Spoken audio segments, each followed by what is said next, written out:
New Year to everybody. It's fun to be playing in 2016. That's for sure. It's kind of everybody's asked me about this week, and obviously never been in this situation, but the bowl game was more like kind of like the opener. You got a lot of time to kind of get ready for the opening game, and there's just a lot of things to balance. But then this just kind of feels like the next game. That's just kind of like you're into the season, and that's kind of how we've approached it. Kind of got a couple more extra days of prep time, but really it's just kind of normal for us as far as how we get ready. Really proud of our team. Obviously, I mean, to be 14-0 is just special. I mean, it's just been something that I think our guys have earned each and every week. We really have, had great leadership. Everybody here knows that we've got a very young team, but we've just tried to approach each and every week as truly as it's the biggest game of the year, and just kind of, put everything we got into winning that game, and that's just been the mentality. And then let's look up at the end of the year and kind of see where we are.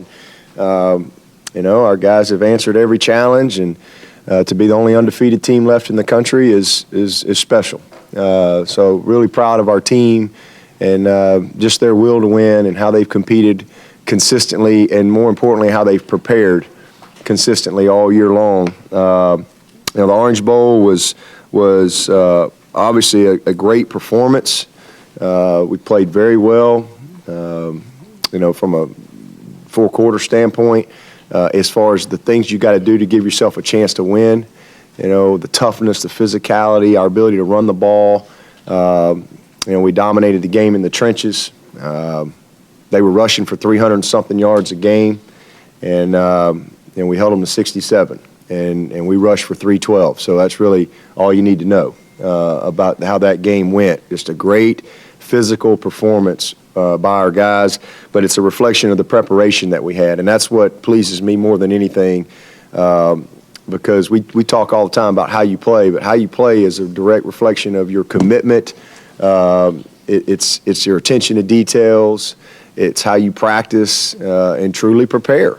It really is, and our guys have really bought into that, and had great preparation, great focus going into the ball game. But at the same time, had a great trip to Miami. Really enjoyed every second of it. Playing beach volleyball, riding jet skis, eating at Joe's Stone Crab, going to the Heat game.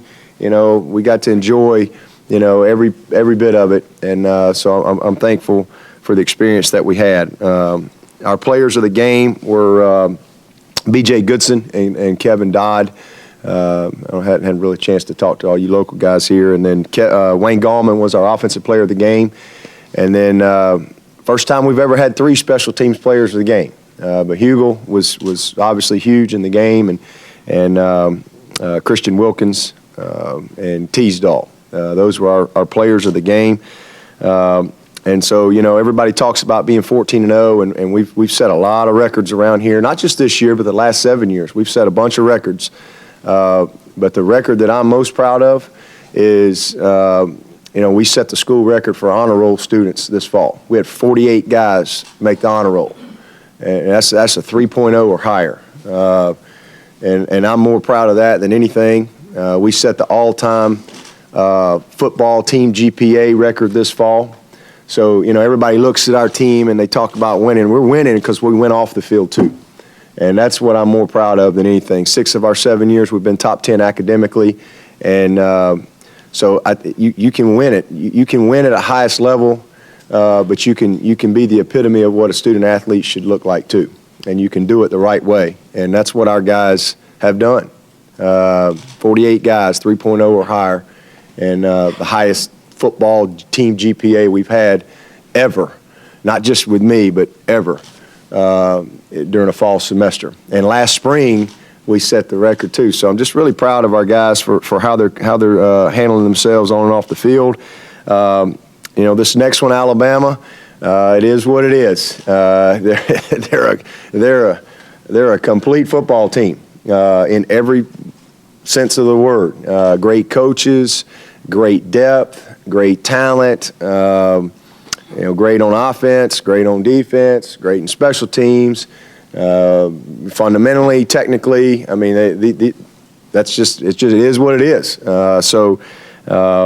But to me, this is what it's all about. They represent the best, and there's really no way you can argue with that. This is their 4th national championship appearance in 7 years, and I think they've won 15 already.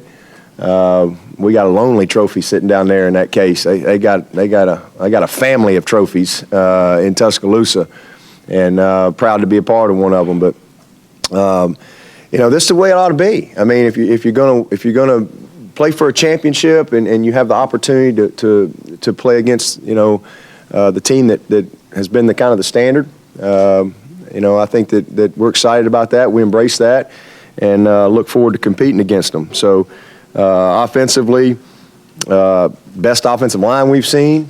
Obviously, they got the Heisman in Henry. He's a whole different animal, and Drake's pretty good too. So everybody talks about Derek, but Drake's a pretty special player. They got explosive skill with their receivers. Number 88's as good a looking a tight end as you'll see. Coker's played great. He's played great for them. When people have challenged them, he's stepped up and has made a bunch of plays for them. So just a really good offensive football team, and then defensively, I think they got 11 guys that we have on in the depth chart, and one's a freshman and one is a sophomore. The rest of them are all seniors and juniors, and just a bunch of talented guys. They look a lot like our defensive front last year when we had Shaq as a backup. That's kind of what they look like. Very experienced, very much a complete defensive unit. All veteran players. Linebackers are just great players. 19 is special. 10 is a great football player. All the guys in the secondary. Cyrus is a guy that obviously is a dual threat guy from a return standpoint as well. Really good team. We got to have a great week of preparation, and I think we're off to a good start in that regard. I love our schedule. I like the plan that we have in place as far as how we're getting our team ready.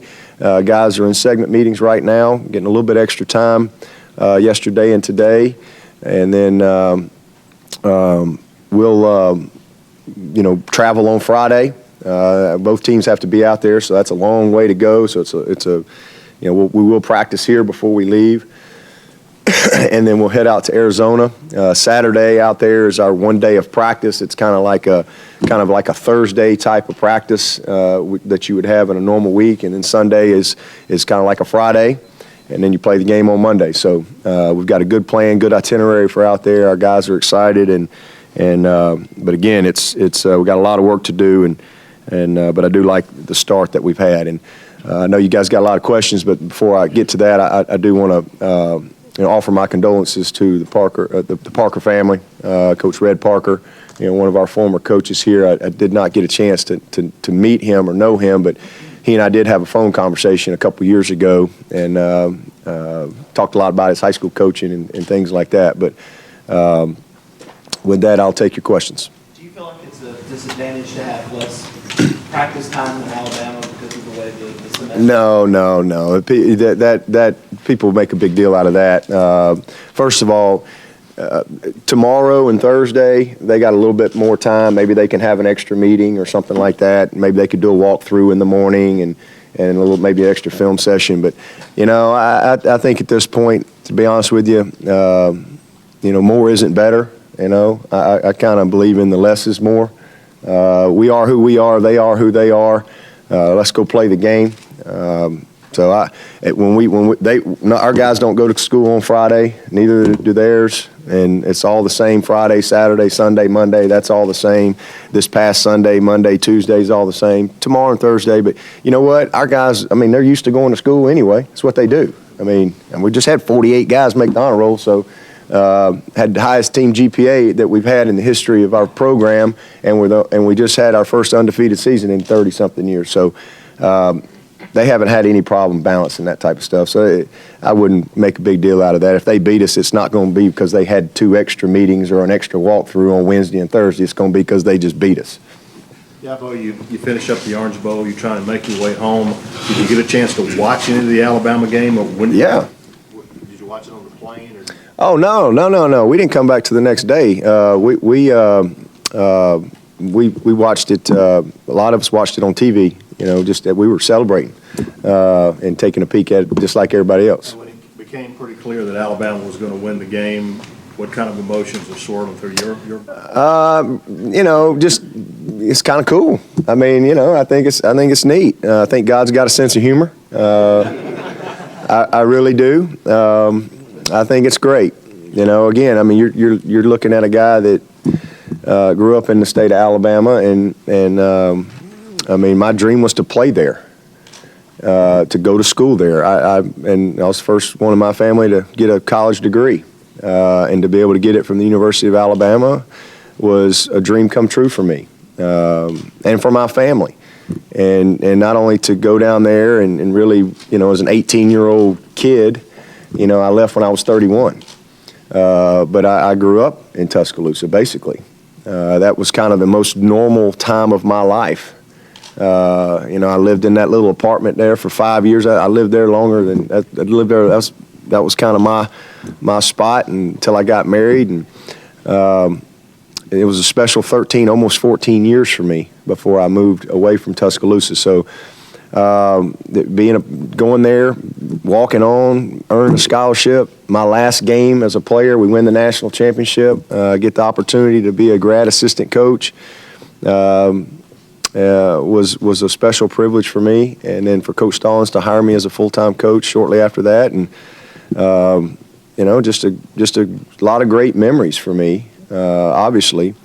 But you go on with your life, and I've been at Clemson 13 years, and I've been trying to get back to the national championship as a coach for 20 plus years now, and to have the opportunity to be in my first national championship game as a coach, and it comes against Alabama, I just have to smile at God on that one. And I think it's special. And for me personally, my dad died in August, and we hadn't been undefeated since 1981. And Big Irv goes home to be with the Lord in August, and here we are 14-0.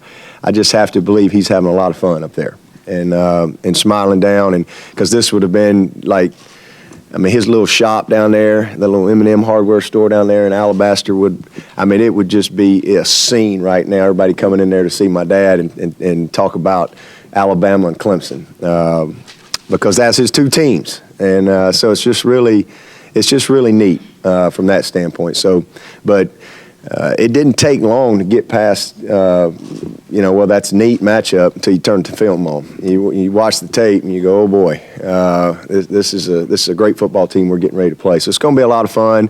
I just think, I got a lot of friends in Alabama, and for all of them, I've got a few of them that are conflicted. I've kind of found out where I stand with some of them. But it's a great matchup, and 2 best teams. That's just the way it's worked out, and I think it's special. Do you think it's a little bit different? Do you think you're a little bit different in how you're approaching this? It seems like a lot of people would rather play anybody but a school they have such strong ties to. For instance, Venables, said he doesn't not crazy about playing Oklahoma. No, if I could just script it, if you could say, hey, you're going to get a chance to play the national championship game at some point. Who do you want it to be against? I would pick Alabama, again, for the same reasons, because they're the best. They've been the best. They've earned that. They got 15 national championships. I don't know how many SEC championships. There you go, 25. They've been. This is their 4th national championship in 7 years. So we want to be the best. So let's go play the best team out there and see if we can get it done, and measure up. If we're good enough to get it done, we'll get it done. If we're not, and then we'll go back to work and keep working. So I think it's exactly the way I would have wanted it to be. In another word, Another thing, too, about this game in particular is Clemson's depth of ties to the school. Yeah, when did you become clear on that? And long time ago, to be honest with you, because when I was a sophomore at Alabama in '90, that's when Gene Stallings came, and he brought a bunch of Clemson guys. You know, Woody McCorvey was the receiver coach at Clemson, and that's how I started learning. I knew about Clemson, but I started kind of intimately learning about Clemson through Woody McCorvey and Ellis Johnson and Chip Davis and Danny Pearman and, you know, Curly Hallman. Hootie Ingram was my AD for years at Alabama. So, I mean, the ties are crazy. I think Hootie was instrumental in getting the Paul, you know, patented when he was here. Obviously, Frank Howard. You know, I met Frank Howard when I was about 10 years old. I got a picture of Frank Howard in my office having dinner with my mom and dad. You know, at a restaurant. Just the craziest, it's just crazy, you know, how things get intertwined like that. And then Woody McCorvey obviously became a great role model and mentor in my life, still is to this day. He's you know, my chief of staff here, if you will, and not to mention Charlie Pell, Danny Ford. I mean, it's just amazing. The ties between the two schools from a head coach standpoint, but then you look at all the assistants who have, you know, left Clemson to go to Alabama or have left Alabama to come to Clemson. It's really crazy. You know, Bill Oliver, I spent, you know, 6-7 years with Bill Oliver and worked with Curly Hallman. So just so many guys. Charlie Harbison was a guy that was back and forth to both schools. I mean, just a bunch of ties between these two schools for whatever reason. And there's a lot of closet Clemson fans in Alabama. They don't want to admit it, but there's a bunch of them. I think we've kind of become a team in that state where, you know, people pull for. Kind of gives them another team. It's kind of boring when your team when your team's done on Saturday. You know, at least you got somebody else that you can watch. And I think our brand has definitely grown in that state. Coach, you're the first team to be 14-0 going into this thing, and a chance to go 15-0. What would that mean? It'd mean we're the best ever. That's what it would mean. And who's going to argue with that? Somebody, one of y'all will. But you'd lose in a court of law. I'll promise you that. I'd love to be the lawyer on that one. Because you know what? I ain't never been a 15-0 team. Dabo, you know, one of the things in the summer, Deshaun's at the Habitat for Humanity thing, a kid asked him a question about his goal. He says, want to go 15-0. I mean, it struck me as strange because, you know, nobody's ever done that before. How did you get these guys thinking this is possible, this is what we need to work towards? I think you got to lay the vision out there. And August 3rd, you know, I came in and I kind of put a bunch of numbers on the board and I kind of talked about what each one of them represented. I gave them a T-shirt and on the back said 15 for 15. And here's what it means. It's 2015. You know, right now, we've sold every ticket, but there's only 12. And we want to make them print 15 tickets. And, you know, we talked about when we win the ACC, it's going to be our 15th ACC championship. And, you know, there's nothing wrong with winning them all, guys. But what we got to do, we don't have to win them all. We just got each week. We just got to be good enough to win the one we're playing. And we just started talking about the mentality of what it was going to take, and just kind of laying the roadmap out there. And you know, these guys embraced that. It wasn't necessarily about being 15-0. It was about being the best that we could be. You know, Ohio State wasn't 15-0, but they won the national championship. So it wasn't necessarily about being 15-0, but as the season went, because every week we talk about, all right, if you lost one early, all right, well, what's the best we can be? We can be 11-1. All right, but you can't win 11, you know, and so it was kind of like, okay, well, we can still be 12-0, boys, but you can't win 12 till you win 6. You can't win 12 till you win 7. And just kind of that weekly focus that we went about our business with. But then as the season continued to go, well, now, if we're going to win it all, we got to be 15-0, you know, and they've embraced that. But I think that you got to have you have to be able to articulate it and lay a plan out there. Guys, you got to be capable. And I definitely think that we're a team that coming into this thing was one of the 10 or 12 teams that really had a shot. And it just worked out for us. It's hard to win each and every one. There's a lot of other great teams out there that are very worthy of being in this game. There's no doubt about it. They're a few plays away. In my opinion, the last couple of years, we're about 4 or 5 plays away from being in this game. This year we made those few plays. We kept a couple of key guys healthy. Got a little lucky there. That's all part of it. But the thing that I'm most proud of, it's not just the 14-0, but it's the consistency. We're here because of the consistency and the longevity that we've put in place in our program over several years. I mean, this is going to be our 4th top 15 finish in a row, 3rd top 10 finish in a row in 4 years. So we've been very consistent, and the culmination of that and the accumulation of that is helped us get to where we are right now. What is the plan with Shaq this week, and how does he look so far? Looked good yesterday, running around. He was a little sore, but was able to do, I think, everything that Danny wanted him to. Danny was pleased. I'm very optimistic. Coach, is anyone in your family going to roll Tide instead of pull for Clemson? Not if they're in my family. I got a lot of people who want to be in my family right now, by the way. It's a big family. I got a bunch of cousins and nephews that I didn't even know I had.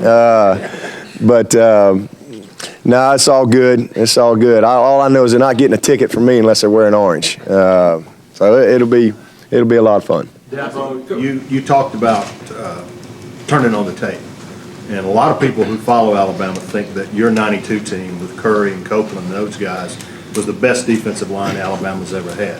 Now they're looking at this defensive line and said, these guys are pretty good too. Oh yeah, well, I mean, splitting hairs there. I mean, it's a great group. I mean, time will tell. I think you go back to that '92 team and you can measure that. I mean, you had the 3rd pick in the draft or 4th pick in the draft. You had 3 first-rounders or 4 first-rounders, and you had all these second-rounders. And I mean, the Thorpe Award winner.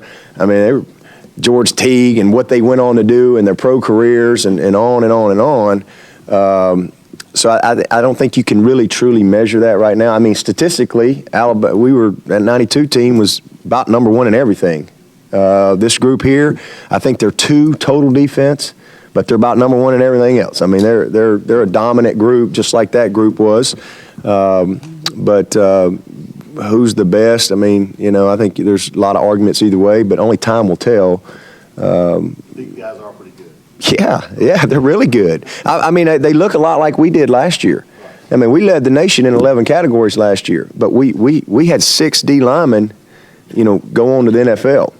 We were deep and talented in that front last year and experienced. I mean, I think we're deep and talented right now. We're just very inexperienced. And where you look at them right now, I mean, last year we take Vic Beasley out, and here comes Shaq Lawson. I mean, you take, Corey Crawford out. Here's Tavares Barnes and Kevin Dodd, and I mean, you take Grady out. Here comes DJ Reader, and it was just Deshaun Williams and Josh Watson. We're just really deep, and that's what they look like. And that's why they've been such a tough team to play against. Because I mean, I'm telling you, they got 11 guys, and they got 1 freshman and 1 sophomore. It's all seniors and juniors. So not only are they talented, but they're experienced. And obviously well coached. So a really tough group. That's where it starts. And then you I mean, they got backers that are going to be first rounders. They got a bunch of secondary guys that are going to be first rounders when their time comes. So they're a complete group, no doubt. Coach Kevin, you rattled off a bunch of names early on about Alabama, but what has the vertical passing game taken off with the emergence of Calvin Ridley, like second half of the season? What is your perception of the work he's doing right now? Well, I mean, everything starts with the running game for them. First of all, that's just who they are. Those guys up front, this offensive line sets the tempo, and then obviously that number 2. I mean, they just beat you to death with that guy. I mean, he's a different animal, and so you got to commit. You got to commit people, so they get a lot of matchups, and when you got explosive guys, it's hard for one guy to hold up consistently, and so they've exposed people with the speed. Ridley's I don't know what his actual he's got to be a 10.4, 10.5, 100-meter guy. That's what he looks like, and something they put him in the slot, and you put him in the slot, and He's getting free releases. He's a problem for safeties. He's a real problem. But they move him around, but all those guys are good. 16, 13, they're all good players. The tight end is a great weapon. So they're just very balanced. I mean, they force you to, if you don't stop the run, you have zero chance. Absolutely zero, because they're going to commit to it. Obviously, I mean, Henry's had several games. He's carried the ball 40-something times. So. That's where it all starts, and that's led to some explosive plays. And then you got to give their quarterback a lot of credit because, like I said, when people have done a pretty good job of kind of, keeping them within reason in the run game, Coker's made a bunch of big plays for him. He's made big plays in the run game as well. They'll run him, they'll tempo, they'll do some no-huddle stuff, but the explosiveness that they've got on the outside has been a real challenge for a lot of people. In trying to build the program from 10 wins a year to where you are now, how critical has it been to have the physical nature of both sides of the lines and to be able to match up with? Well, you're not going to get it done any other way. There's only two teams left that there's only two teams that have had 5 10-plus win seasons, and we're playing each other, us and Alabama. So, and they're there the same reasons we're there. And that's you build your team from the inside out. There's an old saying, your importance to the team starts with how close you are to the ball, and you kind of go from there. The trenches, and we've been able to, really get the right kind of guys in here. Over these 7 years, we've produced a bunch of great, linemen, and I think that. We've got, we've recruited well. You look at the other night, here's Shaq Lawson goes out of the game, and Austin Bryant goes in, and 4th and 1, probably the biggest play of the game, and you got 2 freshmen and a sophomore that make the stop. Kendall Joseph played 3 plays in the game, but he was ready, and Dorian O'Daniel and Austin Bryant. So, I think that the development of not just having good players, but the development of those guys is critical, and that's what Alabama's been able to do, and that's what we've been able to do. To that point, Kevin Dodd had to wait his turn. Just what he has done down the stretch in this season when his opportunity was presented. Well, he had to wait his turn because he had to become a good player. You get what you earn. Sammy Watkins didn't have to wait his turn because he was the best player, and Kevin Dodd wasn't. He was a guy that had talent and had skill and potential. But as I tell these guys all the time, it's not about potential, it's about performance. And so you have to work. And where Kevin Dodd deserves so much credit, it's not as much being patient, it's his work ethic and his commitment to get better and to, grow up in the weight room and to, mentally learn the game of football. He played very little football, had not much of a football foundation when he came here. A lot to learn as a player. To be coachable, and again to just willing to grind, and that's what he deserves the most credit for, and then he just got better and better and better, and then his opportunity, he became the best player, and he's had a great year for us. Some fans